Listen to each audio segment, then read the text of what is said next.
Hi, I'm Chandra Pitts with One Village Alliance and Raising Kings, and I'm rocking out with DETV. Nothing but positive news. Get down with the movement.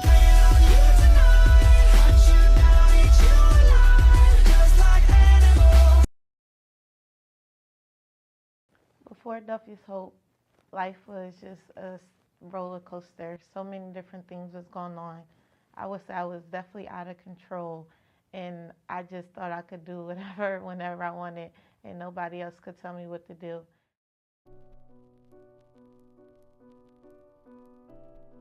I disrespected my mom. Like anything she told me, I did it how I wanted to do it, when I wanted to do it, or I just didn't do it at all. If I couldn't be outside, then nobody else got their way. I enjoyed just running around with people that I shouldn't have been running around with, doing whatever. At that time, I thought it was fun and enjoyment, and looking back, it really wasn't.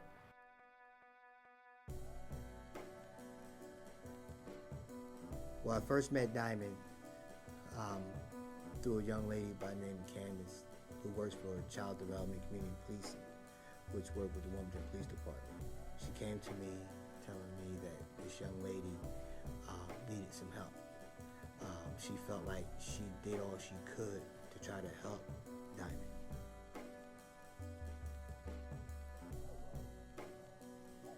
And she said, I think you can probably get to this young lady.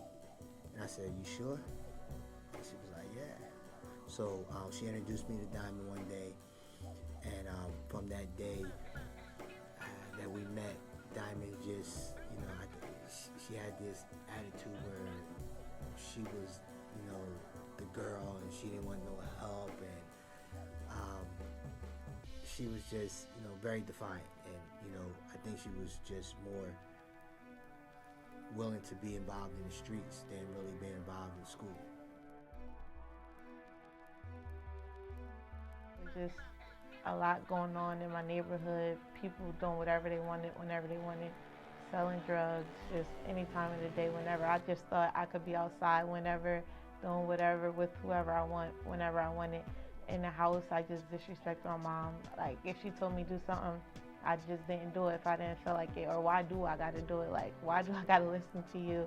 I just thought I was in charge of everything, and it just really sent me down the wrong path. Once I met Miss Candace from the police department, like, she was the first person that I felt like I could open up to and talk to, but I still was kind of shy and back offish. I didn't want to tell her everything, just enough so she could be off my case sometimes, and she would think that I'm being real with her and open to her, but I wasn't fully open with her about everything. And I think in the end she noticed that I wasn't 100% there with her, and that she wasn't really creating a full change like how I should be, because when she wasn't around, she probably heard that I was still doing stuff that I shouldn't have been doing. I really appreciate her for passing me and to help me get into Duffy's Hope, and that's when the change really started in my life. Like, coming into Duffy's Hope, it was definitely like, it created a 360 in my life.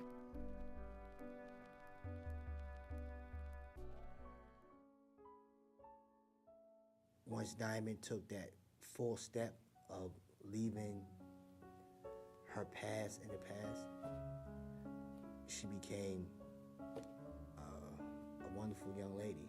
I remember, I'm gonna go back to her now going in high school, and I might be a little off, but I'm pretty sure she'll correct me. But I think her sophomore year, her brother was killed out in Georgetown Apartments. And I remember getting a phone call from Mom about 1:30 in the morning, asking me, can I come over and work with Diamond and her brother, Wim, who was in her program as well.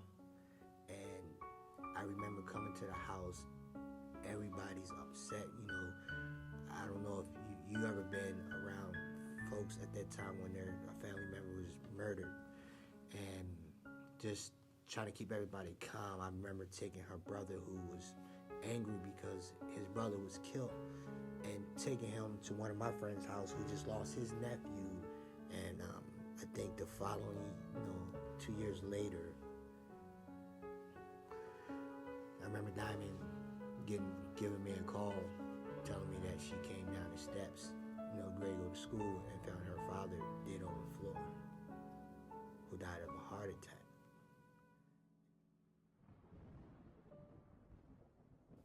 everything seemed like it was going so well, but if this could happen, why shouldn't I just go back to what I was already doing? Like, if somebody could easily just kill my brother with no thought, no problems, don't care how it's going to affect me or my family, why shouldn't I just go out there and do what I've been was doing? Just keep disrespecting people. If no one cared about how I felt, why should I care about how someone else felt?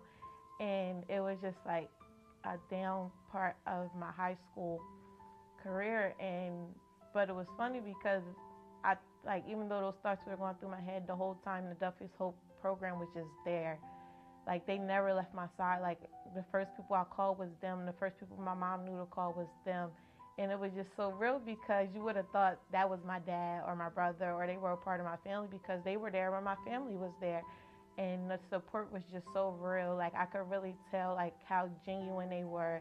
It wasn't fake. Like, every day they were there. They were calling, still coming to my school, checking up on me, like the small things, making sure that I had stuff to wear, that my hair was done, my nails was done for the funeral, like just the small things that other people didn't care about. And even afterwards, like months went by, they still were there. They didn't leave and just say, oh, I hope she's okay now. Like, I don't need to check on her no more. Like, it's over and done with. She'll get over it. And I'm happy that they did because then about a year and a half later, I woke up and found my dad dead in our kitchen. And it was like, here we go again. Like, what do I do now? Like, twice. And I'm only in high school. Like, I got so much other stuff to be worried about. School, trying to help my mom, trying to make sure that I stay on track for my dreams, for my goals. And then, like, I lose someone else that's important to me. And it was just like, still through it all, Duffy's Hope was there. Like, and even though, like, the pain was so strong and it hurted so bad, and I could have, like, did so many other things, like all the thoughts that was going through my head, like, why do I need to be here anymore? Like, everyone else is going, what am I, like, life is over for me, it felt like. And, like, still Duffy's Hope was there, like, pushing me just to keep striving for more. Like, even though my dad was going, like, I couldn't just do anything. Like, my mom still needed support. Like, even though I was hurting, my family still needed support.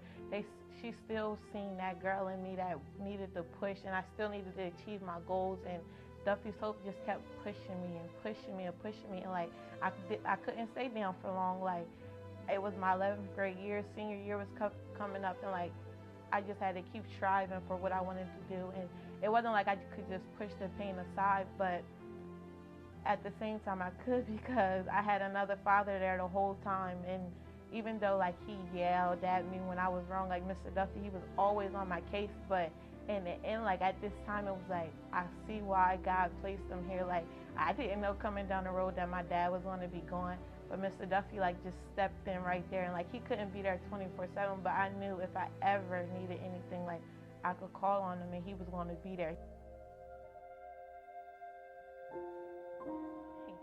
He didn't have to do it at all. He had his own family, but yet he still watched after me. He still cared for me. Even when I disrespected him and didn't listen to him and didn't take heed to any of the words he was saying when I first entered the program, like, he still saw something in me that I didn't see at that moment. And it really brought about a change in me. And even in high school, like, after all that, I could have just let go. But he, like I said, he really kept me going. And you would have thought, like, after all that, losing 2 people in high school, I would have been failing, having F's. I wouldn't have been showing up to school. I was still there, still motivated, getting good grades, coming out of school with a 2010 on my SATs, still getting distinguished honors in my 11th and 12th grade year after losing my father, somebody so important. Like, that motivation was just still there. And without Mr. Duffy, like, I don't know if I would have been able to do it. Like, I would have just went back to my old ways. But I knew I couldn't. Like, I had someone counting on me, like my family, my brothers, like my mom. I had people counting on me, and I couldn't just let go. Like, even though he wasn't there, I had something to prove. Like, if my dad was here, he would have been so proud. And I said, since my dad's not here, I'm going to just do it for Mr. Duffy, for the Duffy Soap program. Somebody else in this program is going to see that I just kept pushing and kept going and kept fulfilling my goals. I always wanted to be a lawyer. And I could have kept striving for the best. Like, they kept pushing me to go to Ivy League schools. And I'm applying. And I wasn't going to apply to no Ivy League. I'm like, I'm not getting into these places. And I didn't. But better yet, I still got a full ride to the University of Delaware, somewhere that I didn't want to go. But in the end, like, it was what was best for me. And I got a full ride to, like, and no worries for my mom. She's not putting anything out her pocket. Like, my dad's not here and she doesn't have to worry. And it's just a blessing. And like, without Duffy's Hope, like, I don't know, like, if I could have did it or if I would have did it. I don't know what I would have did without Mr. Duffy, without Miss Samaya, the board, without Miss Bronte as my mentor. Like, I don't know what I would have did. And I'm just so grateful for this program because they really brought about a change in my life that I couldn't have seen in the beginning. And right now, like, in school at the University of Delaware, I walk through the campus just proud, knowing where I came from, that, like, I kept pushing and I did it. And I just thank all the people, like my parents and Mr. Duffy, just for being there to create that change in my life. And I'm just proud of myself now, and I can smile. Like, the tears are here, but it's tears of joy because I know, like, where I came from and what I could have done, but where I'm at now and where I'm striving to be. Like, I'm going to be that lawyer that I always wanted to be. Like, I'm going to go back and change those things that weren't right in my community and that still aren't right.